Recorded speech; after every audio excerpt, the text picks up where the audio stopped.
खुराटे लेते हैं वो हल्के में ना लें, ये हार्ट अटैक का सिम्टम भी हो सकता है। हम लोग स्लीप स्टडी करते हैं, उसमें ये पाया गया है स्लीप स्टडी में जो खराटे लेते हैं उसमें से 1/3 लोगों को हार्ट अटैक आने की समस्या।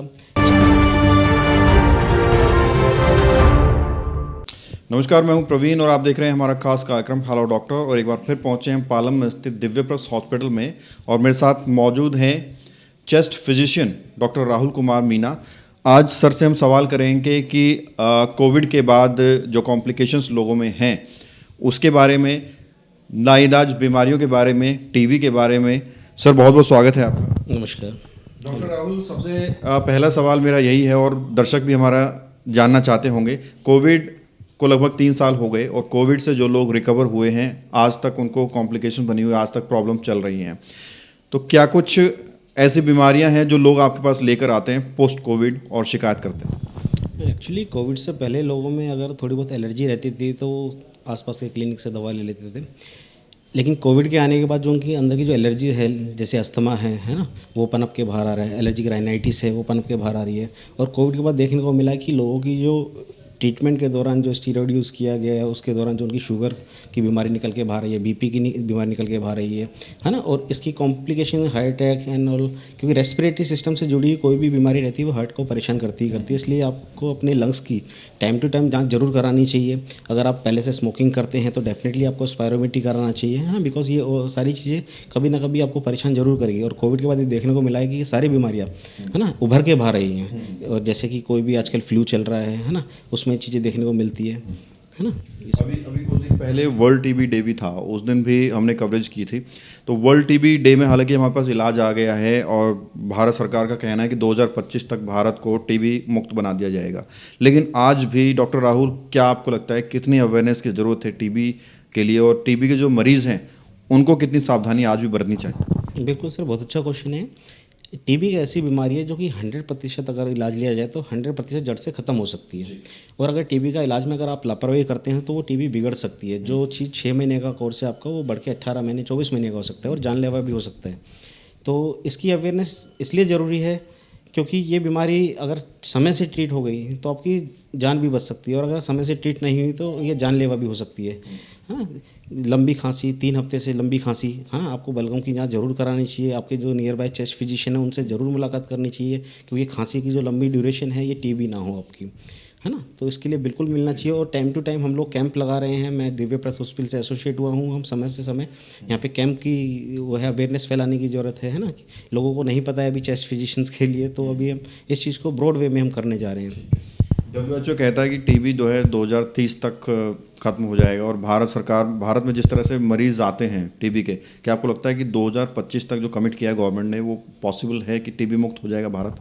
ऐसे चेस्ट फिजिशियन ये कहना थोड़ा सा मुश्किल है, बट भारत सरकार और हम लोग मिलकर कोशिश कर रहे हैं कि ये चीज़ें हम ख़त्म कर पाएँ। लेकिन अभी लोगों में उस तरह की अवेयरनेस नहीं है जो कि होनी चाहिए। लोगों की अवेयरनेस बढ़ेगी तो ये कदम हो सकता है कि हम इसको फैलने से कैसे बचाना है। अगर किसी को घर में टीबी होता है तो उसको क्या क्या प्रिकॉशंस लेनी चाहिए, मास्क यूज़ करना चाहिए, छोटे बच्चों से दूर रहना चाहिए, है ना। और टीबी कई प्रकार की टीबियाँ होती है जो कि नहीं फैलती है, लेकिन जो फैलने वाली टीबी है ना, उसमें क्या क्या प्रिकॉशन लेनी चाहिए वो हम अवेयरनेस के द्वारा ये बता सकते हैं। और आपके माध्यम से हम लोगों तक ये जानकारी पहुंचा सकते हैं कि हम इसको किस तरह से रोकथाम कर सकते हैं, ट्रीटमेंट कितना ज़रूरी है ना, वो सारी चीज़ें।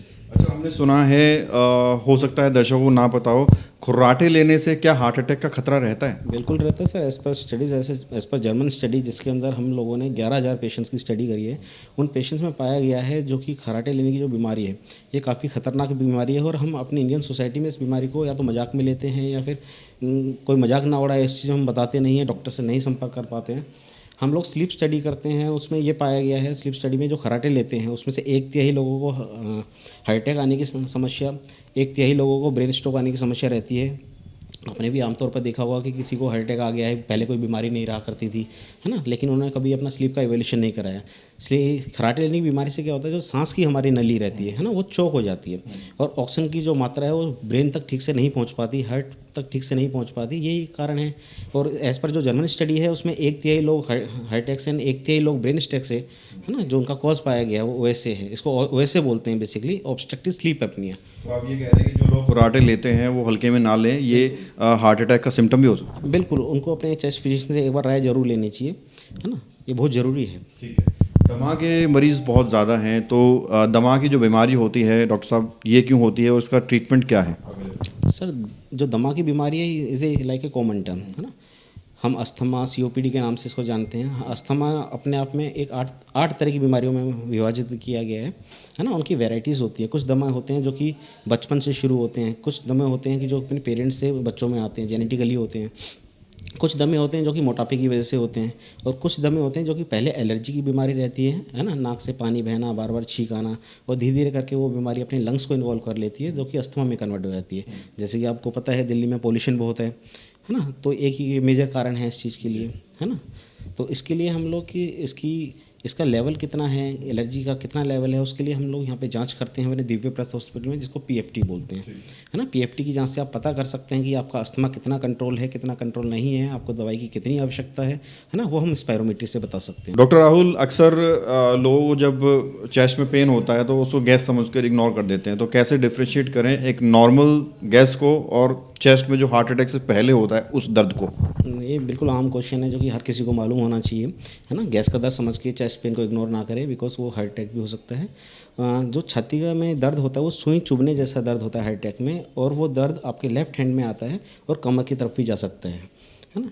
तो और साथ में अचानक सांस फूलना इस दर्द के साथ ये संकेत है कि आपको कोई हार्ट की परेशानी तो नहीं है, तो तुरंत अपने डॉक्टर से नियर बाय हॉस्पिटल में संपर्क करना चाहिए आपको। गैस का दर्द कैसा होता है? गैस का दर्द आपका रोटेटिंग दर्द होता है, वो आपका छाती में रह सकता है, लेकिन वो आपके हाथ में या आपकी कमर में नहीं जाता मोस्टली, और उसके साथ में एकदम सांस नहीं फूलता है ना। और कोई खांसी या सांस की समस्या अगर नहीं है तो वो सिर्फ प्लेन आपका गैस का दर्द है। तो चेस्ट पेन के लिए अगर दिव्य प्रेस हॉस्पिटल कोई आता है तो कैसे उसको डायग्नोस किया जाता है, क्या कुछ फैसिलिटीज़ है? सर, फैसिलिटीज़ में हमारे इमरजेंसी में हमारे राउंड द क्लॉक डॉक्टर्स होते हैं, स्पेशलिस्ट होते हैं, है ना। ईसीजी की फैसिलिटी है, ट्रोप्टी की फैसिलिटी है ना। और साथ में हमारी जो चेस्ट की हमने दिव्य प्रेस हॉस्पिटल में फैसिलिटीज़ है, वो वीडियो ब्रोंकोस्कोपी है, दूरबीन की जांच कहते हैं इसे। लंग्स की कोई भी बीमारी हो उसको पकड़ने के लिए हम दूरबीन से आपके लंग की जाँच कर सकते हैं। कोई भी छाती में आपके पानी हो, उस पानी की जाँच कर सकते हैं निकाल के, है ना। और अगर आप कोई खराटे लेने वाला पेशेंट है तो उसकी हम स्लीप स्टडी भी करते हैं, और हर प्रकार के रेस्पिरेटरी एलर्जी पैनल हमारे पास अवेलेबल है, जो कि हम किसी भी तरह की एलर्जी को टेस्ट कर सकते हैं इस हॉस्पिटल में। सवाल, किसी को हार्ट अटैक आता है तो उसके आसपास जो लोग मौजूद रहते हैं उनको क्या करना चाहिए, कैसे सीपीआर वगैरह देना चाहिए, कैसे वो कोशिश करें कि मरीज़ की जान बच सके? सर, सीपीआर के लिए एक बेसिक ट्रेनिंग होती है जिसको बीएलएस कहा जाता है, और जो हम अस्पताल में काम करते हैं जो हमारी कर्मचारी होती हैं, है ना, उनको एसीएलएस की ट्रेनिंग भी दी जाती है। बीएलएस की ट्रेनिंग बेसिक क्या ट्रेनिंग है, आपको देखना रहता है कि अगर कोई पेशेंट बेहोश है ना, तो उसकी छाती में कंप्रेशन दिए जाते हैं, है ना। उसके लिए एक बेसिक ट्रेनिंग होती है जो हम लोग प्रोवाइड कर चाहिए लोगों को। बिल्कुल लेनी चाहिए सर, और ख़ासकर जितने भी आपके घर में हैं सदस्य, उसमें एटलीस्ट 1 या 2 सदस्यों को वो ट्रेनिंग हमेशा आनी चाहिए, कि अगर घर के अंदर कुछ ऐसा होता भी है तो वो इमीडिएटली उसको रिससिटेट कर पाएँ और अस्पताल तक पहुँच पाएँ। परसेंटेज चांसेस होते हैं बचने के? सर, अगर सीपीआर सही तरीके से दिया जाए और सही मरीज को दिया जाए तो 90% से ज़्यादा चांसेस होते हैं कि हम पेशेंट को रिवाइव कर सकते हैं और अस्पताल तक पहुंचा सकते हैं। ठीक है।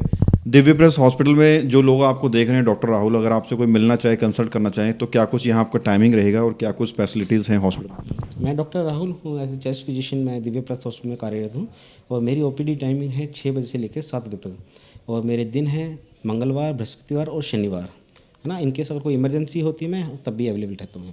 बहुत बहुत शुक्रिया अपना कीमती समय देने के लिए। नमस्कार सर। तो ये थे मेरे साथ चेस्ट फिजिशियन डॉक्टर राहुल, जिन्होंने बातचीत की हमसे तमाम बीमारियों के विषय में। आपसे फिर मुलाकात होगी एक नए विषय पर, नए स्पेशलिस्ट से। कैमरा जर्नलिस्ट प्रशांत के साथ प्रवीण, इंडिया टाइम 24 न्यूज़।